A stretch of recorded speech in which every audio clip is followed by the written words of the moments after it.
If you ask a disagreeable person what he wants, say, or she wants, they'll tell you right away. They know. It's like, this is what I want and this is how I'm going to get it.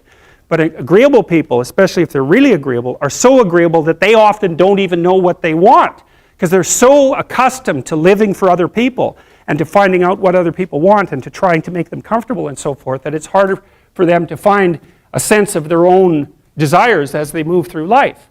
And that's not, look, there's situations where that's advantageous, but it's certainly not advantageous if you're going to try to forge yourself a career. That just doesn't work at all. And so even though on average men and women aren't that much different in terms of their levels of agreeableness by the group, if you go out and you look at the extremes, they're very different. So all of the most agreeable people are women, and all of the most disagreeable people are men. And the thing is, the extremes are often what matter rather than what's in the middle. And so one of the ways that's reflected in society, by the way, is there's way more men in prison.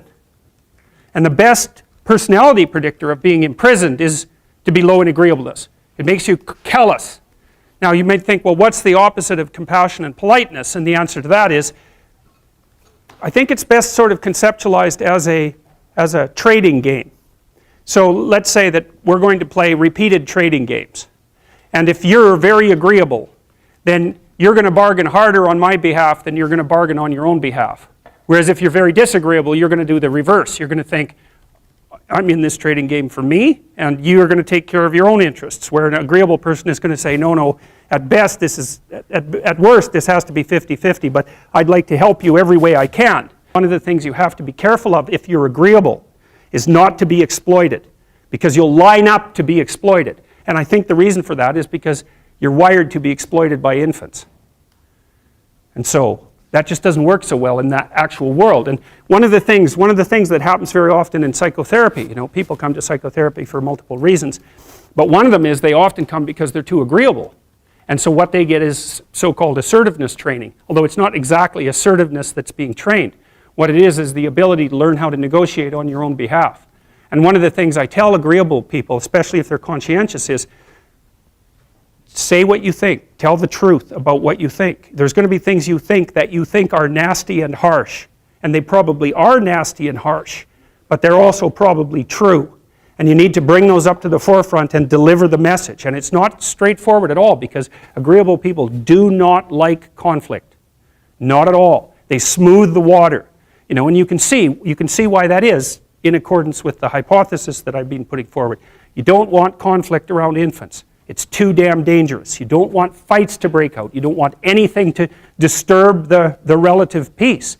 And if you're also more prone to being hurt physically and perhaps emotionally, you also may be loath to engage in the kind of high-intensity conflict that will solve problems in the short term, because it takes a lot of conflict to solve problems in the short term.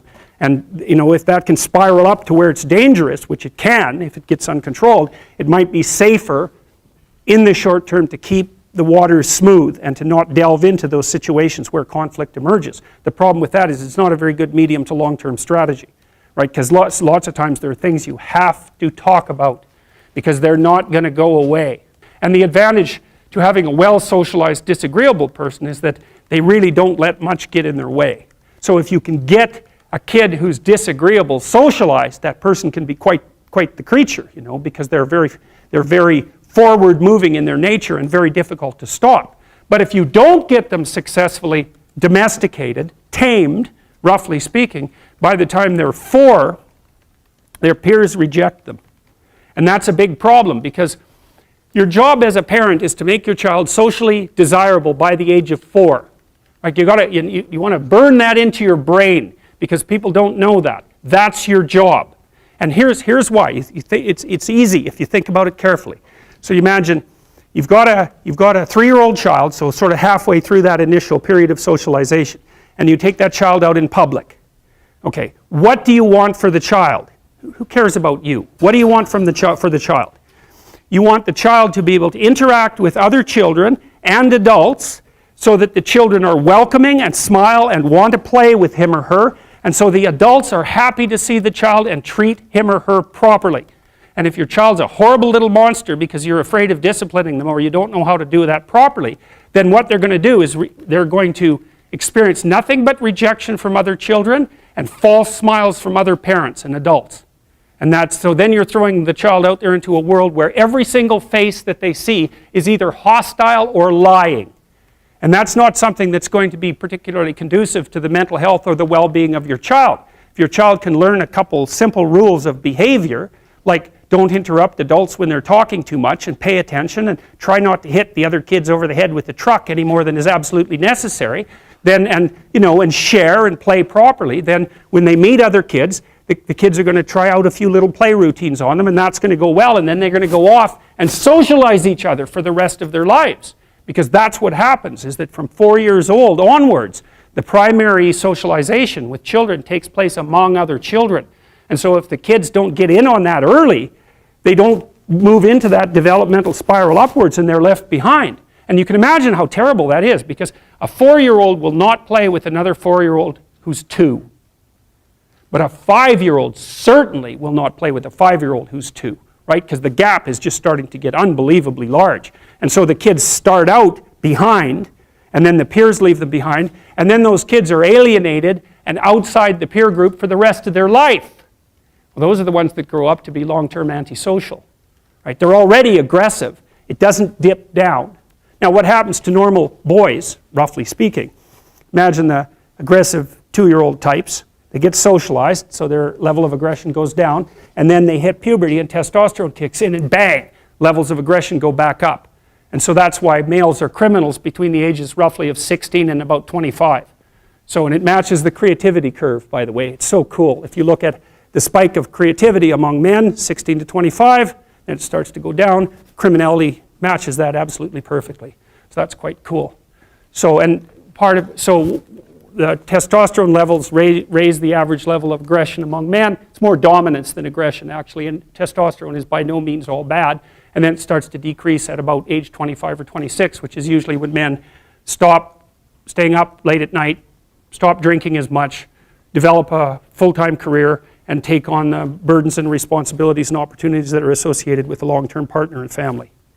And so, well, so that's the development of what I would call predatory aggression, because I also think that the agreeableness distribution is probably something like predatory aggression versus maternal sympathy. It's something like that. So if you look at other mammals that are predators, because we're predators as well as prey animals, if you look at other animals like bears, the male bear has absolutely nothing to do with the raising of the infants. In fact, the female bears will keep the male the hell away because he's likely to kill the infants and maybe even to eat them. So there's no maternality at all in solitary male mammalian predators. It's really useful to investigate the viewpoints of people who have opposing views to yours. Because they'll tell you things, not only will they tell you things you don't know, they'll also tell you how to see the world in ways that you don't see it. And they'll also have skills that you don't have, that you could develop. So for example, if you're an introverted person, it's very useful to watch an extroverted person, because the extroverted person has ways of being in the social world that aren't natural to you, that you can use to improve your toolkit. And if you're disagreeable, one of the best things to do with disagreeable people, especially if that's alienating them from other people, for example, because it can, people treat you like you're a selfish, arrogant son of a, maybe that's because you are. It's like, okay, so what do you do about that? One of the most promising treatments, let's say, for that is get the person to do something for someone else once a day, just as a practice, and learn how to do it. Maybe you can wake the circuit up, if you think that it's lying dormant in you, which is probably right. I think we have a very wide range of propensities within us. Some are switched on, genetic propensities. Some are switched on, but I think that if you put yourself in the right situation or walk yourself through the right exercises, you can switch some of these other things on as well. But it takes work and dedication and discipline. I would say, generally speaking, if you want to adapt yourself properly to life, you should find a niche in the environment that corresponds with your temperament. Right? You shouldn't work at cross purposes to your temperament because it's just too damn difficult.